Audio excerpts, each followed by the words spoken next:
going? Yep.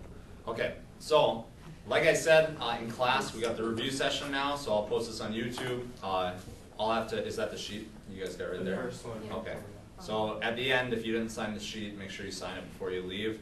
The test is going to be, there'll be 50 questions Scantron, 38 of them are multiple choice, and then 12 are the kind where it'll give you a statement, and you have to tell me if that statement best matches functionalism, conflict theory, or SI. So there's 4 chapters in the test, right? So 3 of those would be from chapter 13, 3 from chapter 14, 3 from 15, and 3 from 16, basically. There might be 2 from one and like 4 from another, but I'll try to do roughly even split. Same thing in the multiple choice. I'm going to try to do as much as possible even split to be about a 4th from each of the chapters, okay? When it comes to the essays, same deal. There's going to be a number of essays. I'd say each class will get, I'm still finalizing the test, so I have to like reword some of the essays, but each class will get at least 6 essays to choose from that will be different from the class before them, or after, whatever. And then you'll choose 2 of those, okay? So I'll guarantee that there'll be at least 1 essay per chapter option, and then there'll be 2 extra ones, right? If you don't take the test the same day as everybody else because you're gone for whatever reason, then you get a different version for the essays, but you get the same Scantron test, okay? Regarding the essays, there'll be some questions about functions of something. So it could be like functions of family or functions of religion. It could be about functions of education. But you'll get a question like that, like list some functions of education, or list and explain some functions of religion, right? Or family, okay? And then there'll be another part that you have to explain a little bit more than just listing some functions of stuff, okay? When you say explain, you mean like say how do we believe it's a function? Like how is it a function, or? Well, it largely depends on the question, like what I'm going to ask you. Some of the questions might say, like list the functions of education. In your view, which one is the most important? Okay. And explain why. Okay. Or same thing with like the family, right? But I don't think I have anything on there that's worded like explain each function in detail, right? Okay. Does that make sense? Yep. Thank you. Yep, so there'll be some of those questions, and then again, if you think about some stuff that we spent time talking about in class, a decent amount, there'll be an essay about that in class. So for example, yesterday I took a decent amount of time talking about social movements. So each class I'll get a question about social movements, although they'll be different, okay?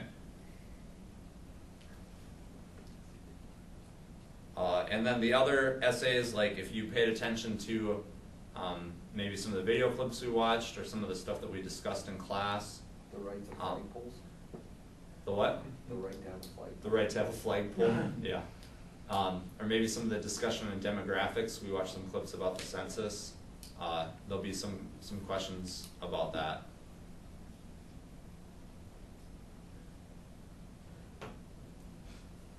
So again, you're going to have like 6 different options to choose from. It'll be major concepts that we've talked about in the chapter. When it comes to education, healthcare, or medicine, religion, and family, there'll be a question about function of one of those in each class. That there's a little bit more to it than that also, okay? There'll be a question from every chapter for the class, for each class, and then there'll be 2 extra ones, okay? So in terms of format, are you guys good? Yeah. Understand what the test is going to be like? Okay. So with that leads us to just the main review part. Let me open the test up here. Kind of look at the review sheet too.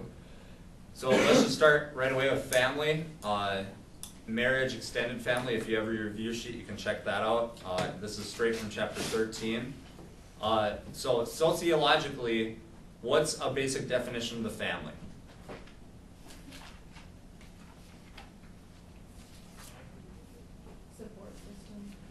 Okay, that's a function of the family. But what is the family? It's a type of what? A social institution found in all societies that unites people into cooperative Right, it's a social institution, just like a school, just like a government, it's a social institution. Now obviously it's smaller than the school, smaller than the government, but it's still a social institution. So the family is going to play a lot of important functions in society, like regulating sexual activity, like providing places that children can be raised in, like providing economic support for certain people. But a family is a social institution. It's a structure that's designed to do something, okay? So then, what is marriage?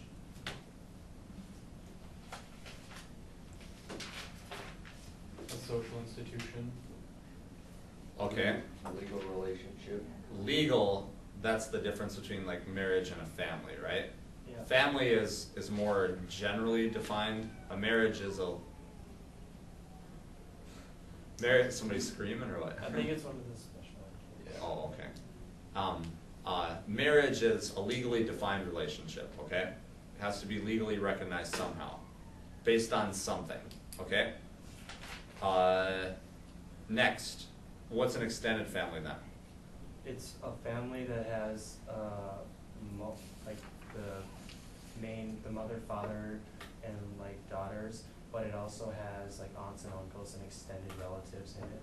Right. So your nuclear family, that would be the core household. In the United States, nuclear family traditionally is a household, right? Right. So mom, dad, kids. Extended family includes cousins, aunts, uncles, grandparents, etc. Okay? Also in the text, it talked a lot about different types of marriages. So they had terms like endogamy, exogamy, monogamy, and polygamy. If it's marriage where it's just two people, right? What's that called? Monogamy, good. If it's marriage between a person and multiple spouses? Polygamy. If it's marriage between people of the same social category? Endogamy, good. And then if it's marriage between people of different social categories? Exogamy, yep. And then endogamy and homogamy are basically the same thing, okay? So the book definition, just to read it from you, endogamy is marriage between people of the same social category, and then homogamy is marriage between people with the same social characteristics. So it's pretty much the same thing, right? I don't know why they have two different terms, but it's the same, pretty much the same thing, okay? Well, here's one example of something that could be considered somewhat homogamous. Let's say that you have somebody that is like exactly the same as you in every social category, like other than, let's see, social class, okay? But everything else is the same. Religion, ethnic background, everything else, okay? That still could be considered a homogamy, right? Because you have similar social characteristics. But maybe it wouldn't be considered an endogamy because you're not in the same social category there in terms of social class, okay?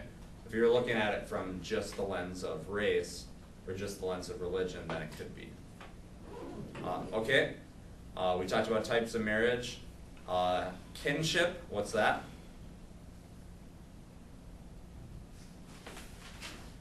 Social bond based on common ancestry, marriage, or adoption.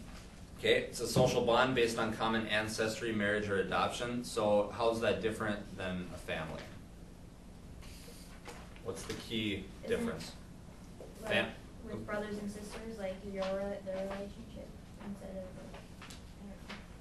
No? It's not a social institution. Yeah, kinship's not a social institution. Okay, good. All right, when it comes to marriage types across the world, what type of marriage is the most common? Monogamy, okay? Monogamy that is also an endogamy, right? Where people are marrying people that are similar to them. You don't see a lot of, worldwide, you don't see a lot of people that are different religions marrying each other. You don't see people that are drastically different in ages marrying each other. It does happen, but it's not as common. It'd probably be more common in the US, wouldn't it, than like India and stuff like that. Obviously, you're not Right. gonna marry out of class. Yeah.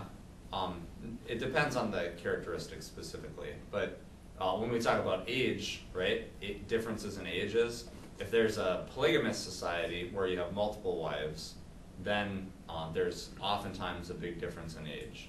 So some guy, like if he's fairly wealthy, remember that clip that we watched with the guy that had, what was it, like 70 wives or something? So he's like 70 years old, and his youngest wife was like 19 years old or something, right? So there's obviously a big difference between age in that situation, okay? How about divorce? What was something that we learned about divorce? There's getting to be more of it. Okay, levels rose until the 80s, and in like 87 they peaked, and then what have they done since 87? Stayed about the same. They've stayed about the same since then. Yep, divorce rates have stayed about the same since then. So it raced to the 80s and it stayed the same after. Right. I mean, roughly. I mean, in Right. 1 year it might go up a little bit and go down a little bit, and it might be slightly higher than it was at that time. But actually, in the census report that just came out, it doesn't talk about this in the text, but divorce rates went down just a little bit. It's still fairly high, and they attribute that to a number of different reasons. But I won't talk about that because it's not on the test. Okay. Let's see. How about cohabitation patterns? What has that done in the United States? Is that increased, decreased? Increased. So what is cohabitation then? It's where Living. female and male live together, but they aren't married. Well, yeah, not necessarily male and female. Just like a couple.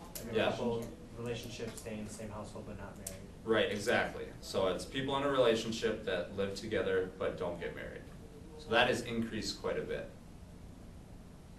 So with that, you've also seen what has happened to the average age of marriage in the United States. It's increased. It's increased. So now it's something like, again, this isn't on the test, but it's something like 28 for males and 27 for females, or maybe it was 29 and 27. Whereas in the 50s, it was more like 23 and 21, right? So in the 50s, many of you would be married like in 2 years, right? Where, that's disgusting. Why do you say that? That goes to prove the point that it's So getting married when you're 20 is too young. To us, it's too young, but it's completely normal then, so. Yeah. We obviously Well, you can't- just said the we average obviously age was like can't put 20 something, ourselves- so Well, that's. 23 is like when I graduated from college, so it's not that out of the. Some people would still do it, it's just My like wife young age. turned 20 on March 11th, and we got married on July 13th. So, I think, That's not Did you fair. do 21 I you got honestly married? That's don't not wanna do weird. that. You didn't even drink alcohol at our wedding? no. Yeah. So, and I turned Jeez, that's 22 not in American. April, and I got married in July, so. I'm just saying that you can't Couldn't drink drink alcohol alcohol at at a a wedding, that's wedding. not American. I think Yeah. that's really young still. Right, Yeah. so it is, I think that's a good But point. it's You should be able also to. something that we've been conditioned. right, the norms and values have changed, exactly. Okay, how about profane versus sacred? What's the difference there? Profane is like normal and sacred is like what's held to be like above normal. Right, so Durkheim was one of the first guys that researched this. To him, profane is like everyday stuff. So going to school, going to the store, stuff that's just kind of normal part of everyday life, right? Sacred is something that's set apart, that's different, that is unique, that's tied to like a special occurrence, so it could like a religious thing. So you use those terminologies to define a few things. Okay? What is a ritual then?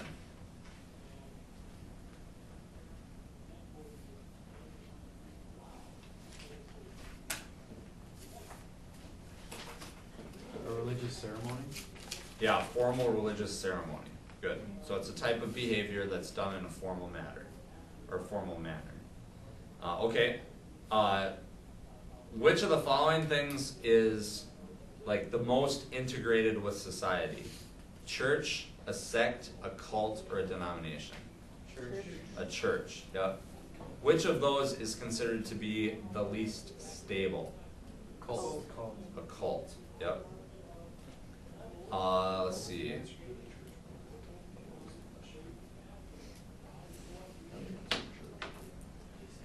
In the United States, what's the religious